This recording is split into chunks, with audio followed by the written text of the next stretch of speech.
All right, so just to recap what I've done so far, I have a baseboard that is my work surface. I have 4 coddle boards with the short end of the L facing outward.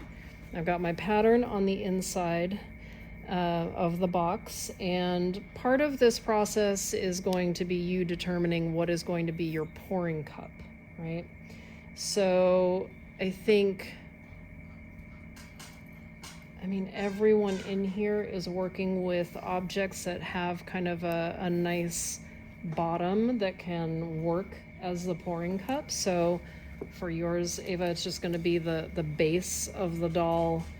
For yours, Agnes, it's going to be the feet of the bear. Yeah, I would actually make it the feet and not the lid. I'll explain why a little bit later. And then for your Cupid doll, Ava, it'll be both feet.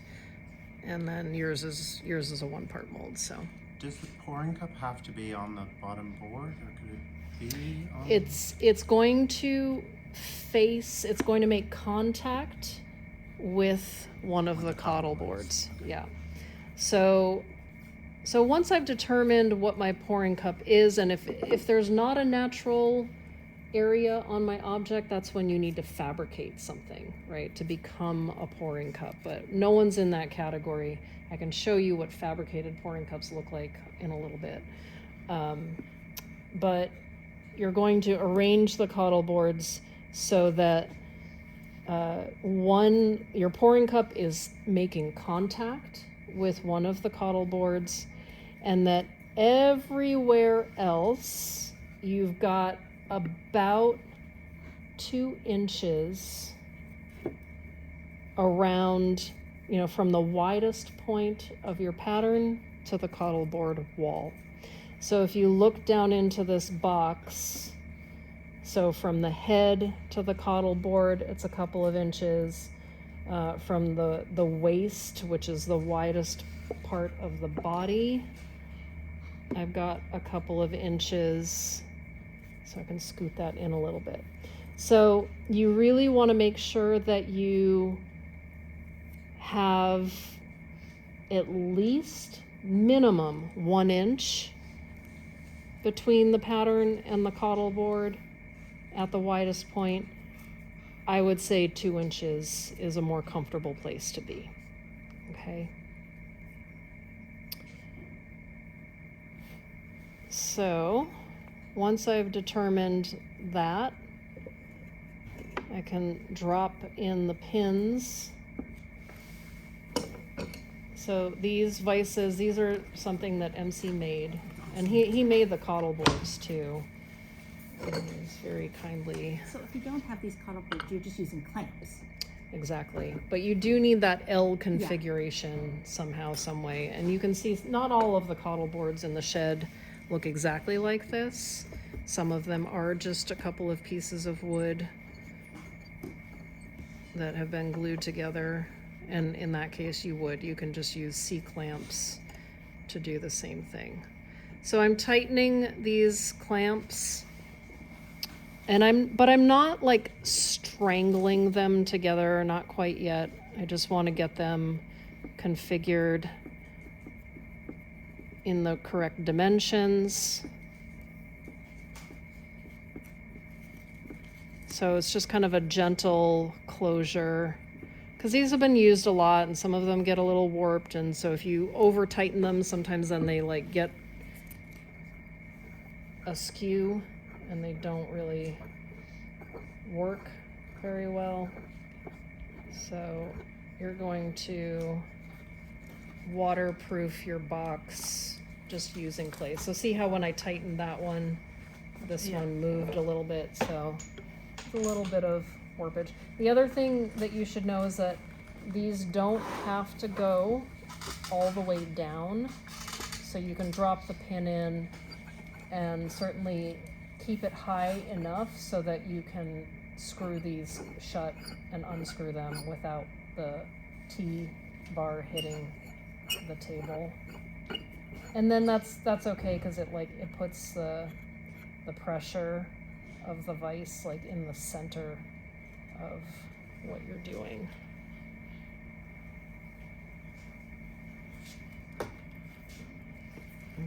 castle. It is. She's Rapunzel trapped in her tower. Okay, so once I've gotten them, 4 of them, you know, moderately tightened, then I can come around and tighten them all a little bit more. Okay. So this next step, it might actually be easier if I remove the boards, just for the time being. So I'm just going to, and Cassie, do you want to pull your bowl a little bit? I don't want to damage it. So I'm just going to slide this off to the side for now. And I'm going to work on making the walls, or the clay bed for dividing my object in half. So this is where you're going to work with scrap clay. And I've got some scrap clay over in that blue bin by the sink, but I know that I'm going to need to get more, so when we don't have enough, you'll let me know and I'll grab some more clay.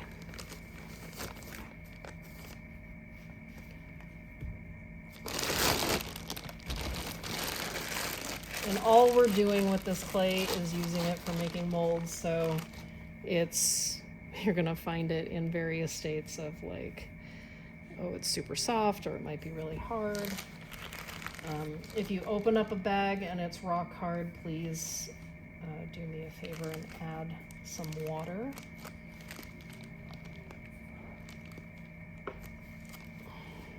Okay.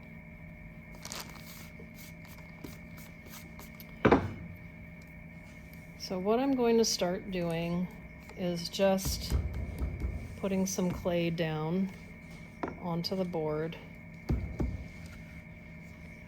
And this doesn't have to be solid. You know, you can have gaps. This first layer is really just going to be supporting all of the clay above it, really. And then, you know, you want to determine what is your parting line.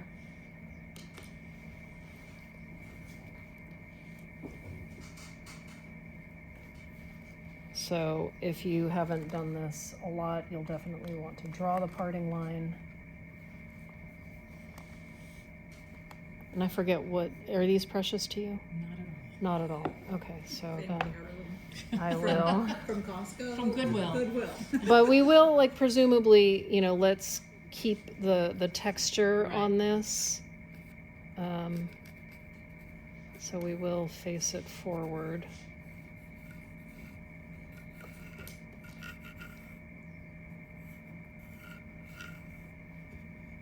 So open over the head.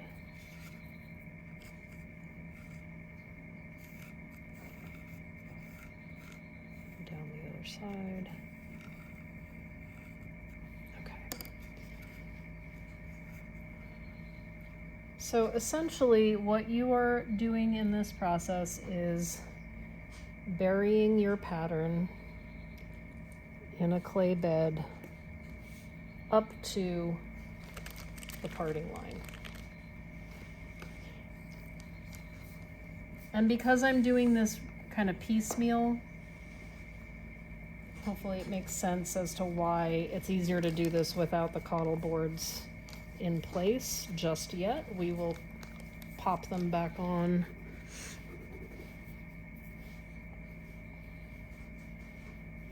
once I'm done. So these upper chunks, I do want those to blend together. So I'm just using my finger, blending the clay.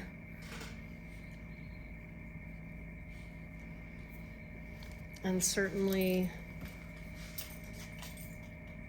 if you think, you know, you've gone way far out from that 2 inches, you can just kind of cut some of this excess.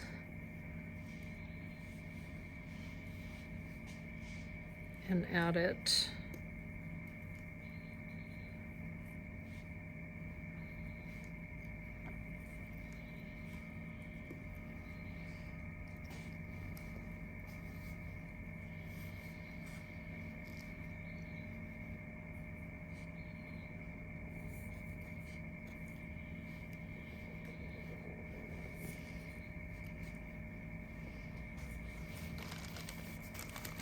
And wherever you do this on your board, just make sure that when you are ready to put the cottle boards back on, that the cottle boards aren't like hanging off the edge, right? Because that can be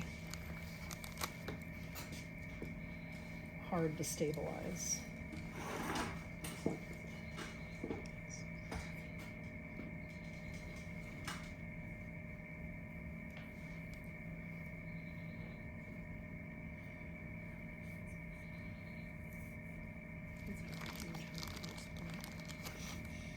What's that? It's like watching your child play a sport. She said really wants to watch. Now, are you gonna like make that perfectly aligned with the, yeah? Perfectly aligned with the parting line.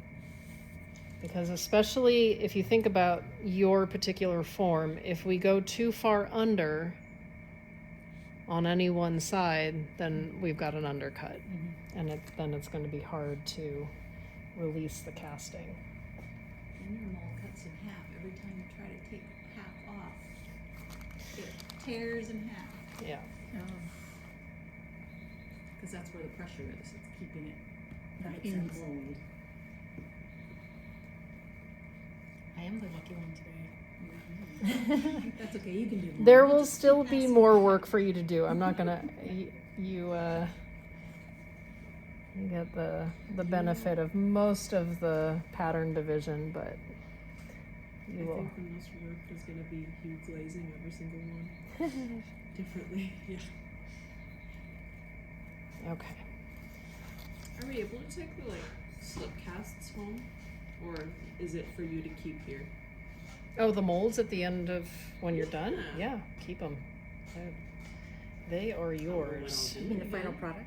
Yeah. Or you mean this the mold? mold This- okay. itself? Yeah. Yeah, I don't want them. There's not enough room for them. Yeah, we Yeah. literally don't have enough room to store all of them. Okay. So, a little bit more of this away. I don't think you could eat it. So you can do that in So plaster, but you might be able chocolate, to make a you silicone. want silicone because the Okay. plaster will absorb the chocolate, and I don't think that's. Oh yeah, Just it'll clean- never you could release. clean that off, yeah. Okay. Okay. So, any questions up until this point? I will let you rediscover that parting line, right? And just, so if you, in the making of the clay bed, if you've gone above it or below it, right, you're just gonna doctor it right along that edge and make sure that the clay is against your pattern, no gaps, like not even a little hair line gap, because plaster will find its way down. So once you've got it right up to the parting line, what you may want to do, if your fingers aren't doing the trick, is get one of your blending tools and just really make sure that the clay is right up against the pattern. So can you all see this little, right? You want to just erase that. Really make sure that it's blended all the way up to the parting line. So no gaps. And once you've got enough of this built and you feel like, okay, I can put the cottle boards back on. I mean, you don't have to do it in this order necessarily. You could just do this part and then assemble the cottle boards around it to like it might be kind of awkward if you've never worked with them before to do it this way. But let's see, if I lift this up, Do you need a hand? is it gonna fall apart? No, it's not. So I'm just going to land this down on top. It's a little bit tall A on the little side. bit, a little bit too much over here. I like that way because you can see the parting line, got the cottle boards in the way. Absolutely, yes. I mean, I did it if you're a doing, different way and it was nightmare. okay, so yeah, no, whether you assemble these beforehand or not, but like, don't have the Yeah. cottle boards as part of the equation when you're doing side one, just so that you can navigate that parting line. Okay.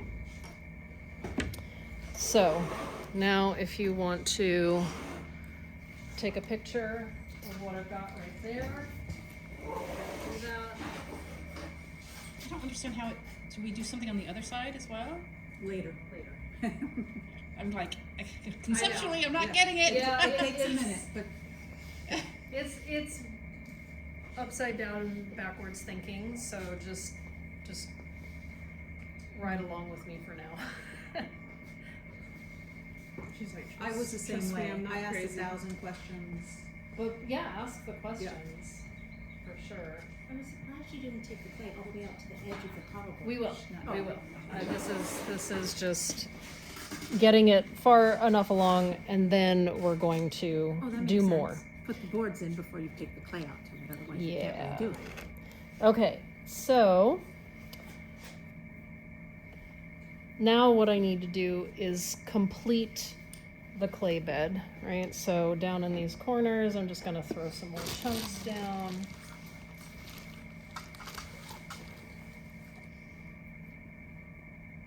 And you are going to fill all of the gaps.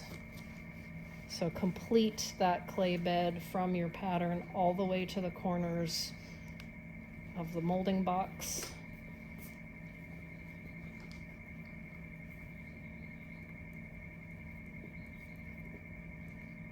And I don't want to do this in total completion because I do want Ava to like take this apart and re-inspect that parting line. Maybe redraw it if you I'll need to see it more visibly, but I'll just complete one corner for you to see. And just as you want the clay blended right up to the edge of your pattern, you also want the clay blended all the way up to the edge of the cottle boards. So that was, Lisa, when we did cement, when we made that cement table, same Yeah. principle. And then you additionally want to just roll out a couple of coils and work them into the corners. And this is what makes our molding box waterproof, so that plaster does not slip out.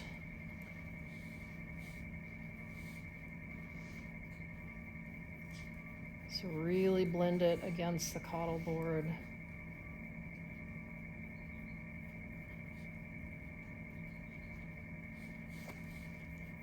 So you do this in all four corners, right? And then one other thing that I would recommend adding is a coil that will run down the length of the side here. So this is just like, it is waterproofing it, but it also will create this little cut into the parting line between the two mold halves, and it'll make it easier to get them apart. Okay, so give it a little step right at the edge here. One other area that we need to seal, so if you look at where the foot of the doll meets the cottle board, there's a little bit of space there, right? So we want to get rid of that. So again, another little baby coil, and you're just gonna work this as seamlessly as you can, you know, into the pattern. Don't let it obscure the pattern, but let it waterproof so that there's no space between what will be your pouring cup, or like the, you know, it's the foot of the object, and the coddle board. Okay, so all the way around. Does anyone remember what my next step is? Registers. Registration keys, right? So those little puzzle pieces that allow you to put the two halves of the mold back together. All you need is a thumb if you don't have a fingertip if you don't have nails, or you can use a knuckle. And what you're going to do is just make little depressions in the clay.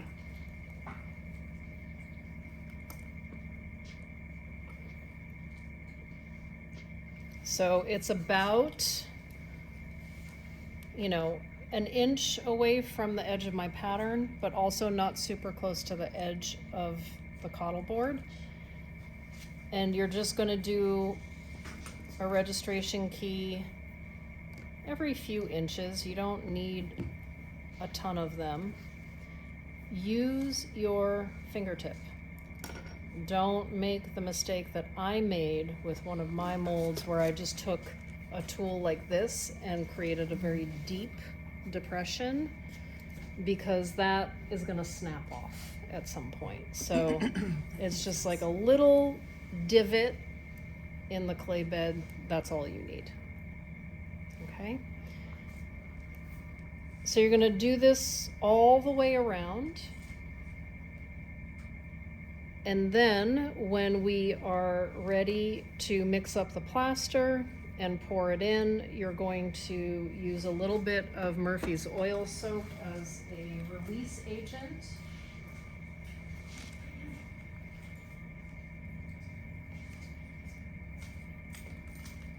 So this is what Murphy's oil soap is. And we're just going to pour a little bit out into a bowl, use a brush, and we're going to brush the Murphy's oil soap onto the interior sides of the exposed coddle boards. And depending on your pattern, so those of you who are working with plastic, you don't need any.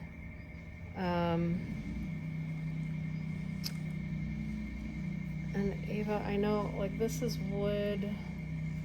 I would say, look, let's not put any on your pattern, because the Murphy's oil soap is a little bit viscous, and so it can potentially fill in texture, and we want that texture. Yours is so subtle. And I don't think we're going to have a hard time releasing that from the plaster. So So you use famous that last words, but on the oil clay? no, you don't need it on the oil clay at all. Mm-mm. It would be something like, Untreated wood.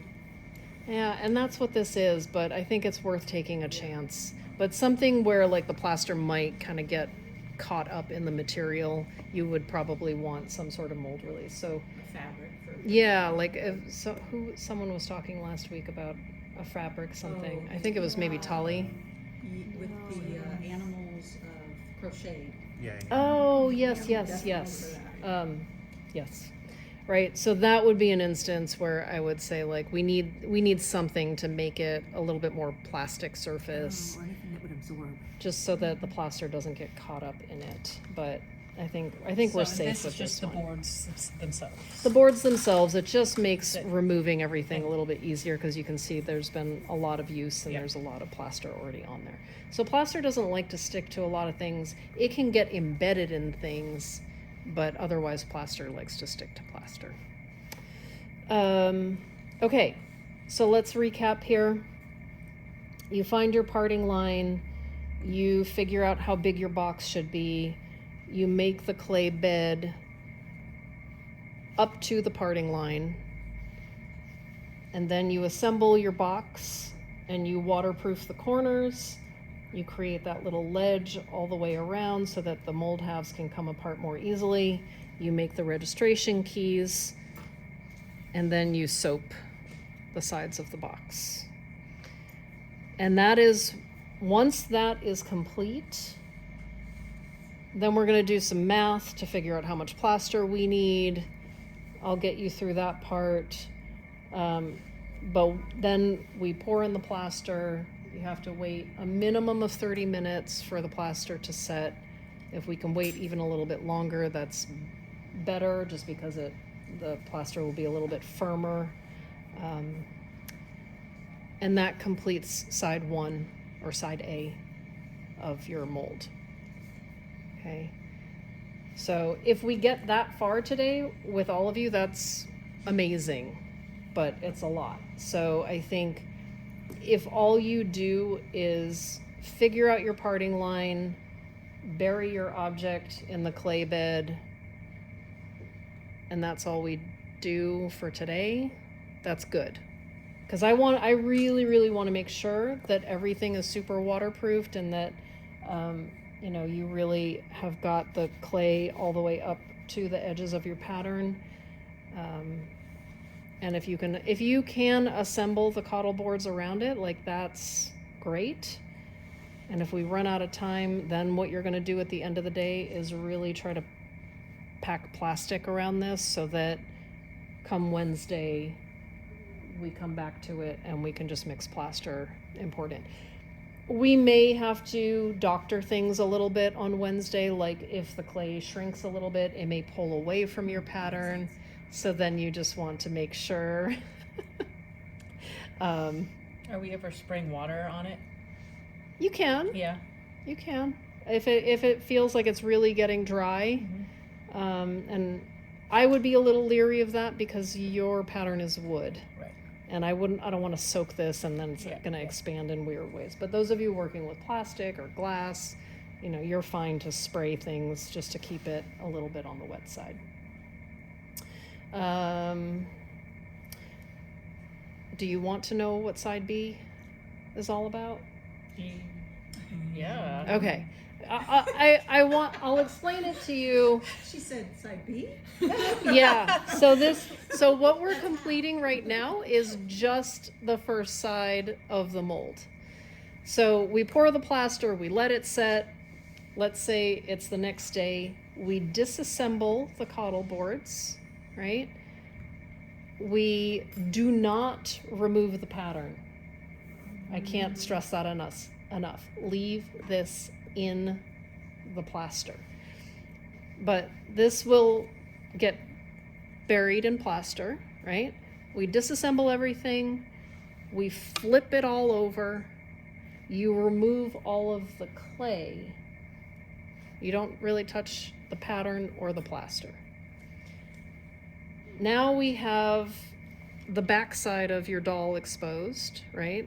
This side is going to be buried in plaster. Right. Upside down, so face plant in the plaster. And then we reassemble the cottle boards. We waterproof everything again. We use the Murphy's oil soap again, and most critically, between the two halves of the plaster.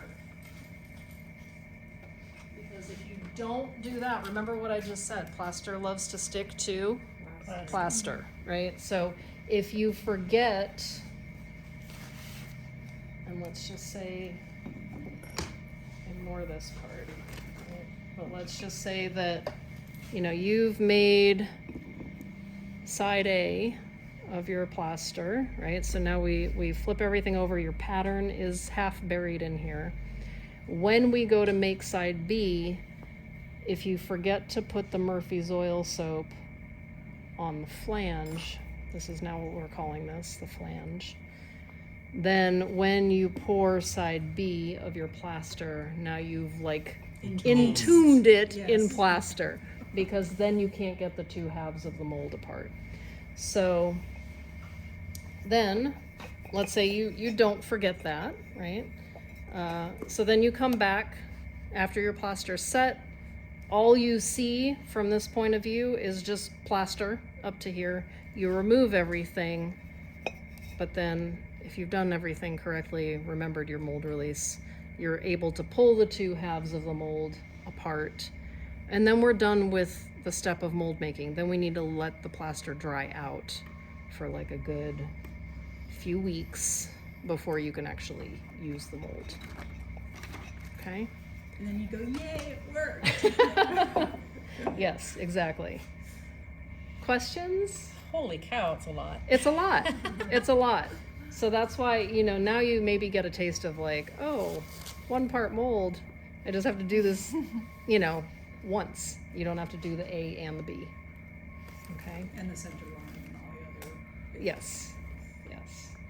But it's worth it. It is. It's a lot of Yes. labor up front, but then you're able to replicate Yeah. over and over and over.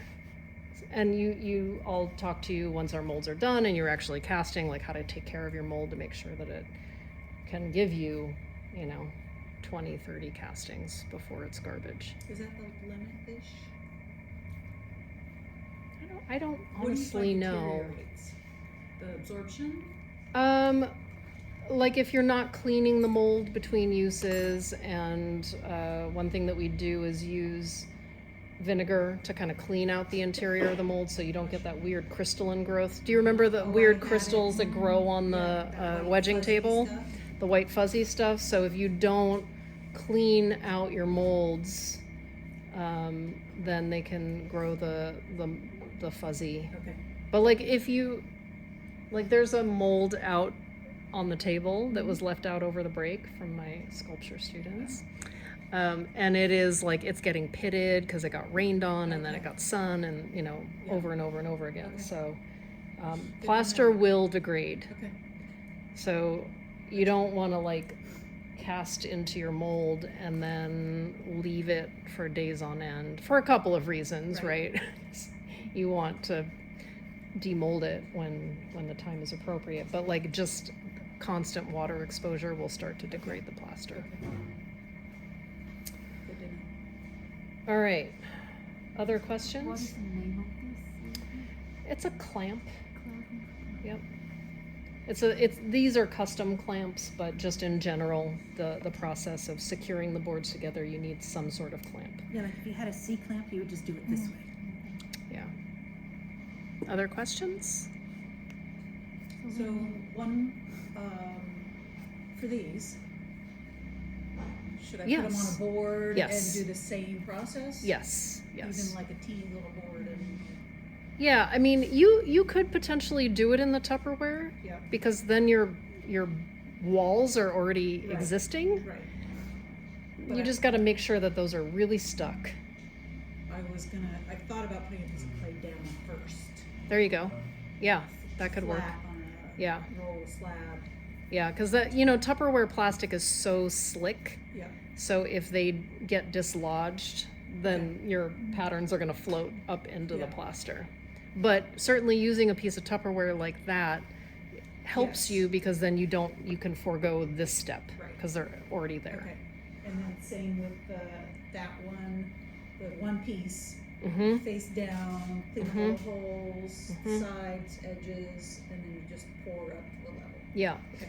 And so pouring, I know you have a question, Jeff, but one other thing. So like Sky, for your ghosts, right, you're going to be kind of following the same process as Cassie. It's just going to be a 1-part mold. Just make sure when you're selecting your coddle boards that you're selecting coddle boards that go at least 2 inches above the highest point of your pattern, just so that you get enough plaster on the top side as well. Okay, and Kim, did you have a question too?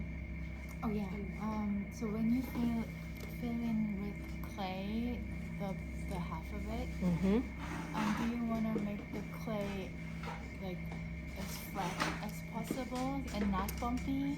Because- Yeah. Yeah. I mean, well, you can have it's okay if your clay bed even does a little bit of this because it then replicates what the registration Yes. keys do. But what I would say is you don't want like like this kind of thing here, where it's just like a little unblended clay, I would just smooth that out. Yeah. But it doesn't It have has to be like, utterly perfect. flat. Yeah. Okay. But just, you know, Yeah. smooth Fairly and a surface that the plaster's not gonna get caught in, I think is what I would suggest. When you're doing side B, Hmm. the only clay you need to put down is just in the corners, right? Yeah, the corners and then against the bed to kind of create that little this line right here, Okay. the flat line. And that's it, yeah. And, you know, maybe again around Oh, right. the foot where the pouring cup, where you're making the pouring cup, because you may have the same gap on the flip side too. So just making sure that plaster's not getting between the foot of the doll and the coddle board. And then just having the Murphy's oil along the other line, the plaster and the Yes. pattern will be enough to seal and make sure that that no plaster drips down. Or do you not even? You want, yeah, you don't want to put any extra clay Right. against the pattern on side B, because then that becomes a void in the mold. Right. And then suddenly, so like when I do the plaster on this side, flip it, remove all the clay, I have a perfect, Is it a perfect seal though, sort of, or do It you should kind be. of get like Murphy's oil right up on that line? you Not shouldn't, important. oh, I mean, on the plaster, On the for plaster. sure, Okay. but not on the pattern. Try to And avoid- certainly no more clay against the pattern, yeah. Because you want it to be as perfect as possible, like a clamshell, you know, around the pattern. So if you're adding extra clay, then those just become voids in the mold. And if that's too confusing, No, just no, don't, that makes sense. yeah, okay. Anything else? Okay, I'm gonna stop the recording.